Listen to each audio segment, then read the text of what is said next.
च्या टोरेस घोटाळ्याबाबत आता नवनवीन खुलासे होऊ लागलेले आहेत। या घोटाळ्याची मुंबई आणि नवी मुंबई पोलिसांना माहिती होती। मुंबई पोलिसांनी टोरेसच्या संचालकांना जूनमध्ये तर नवी मुंबईत पोलिसांनी ऑक्टोबरमध्ये समन्स बजावल्याची माहिती आहे।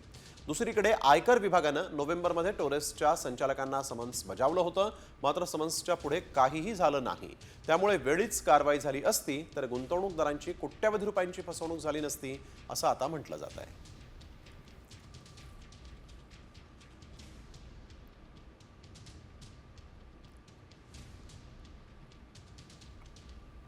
पोलिसांसह इन्कम टॅक्सही टोरेसच्या संचालकांना समन्स गेलेला आहे।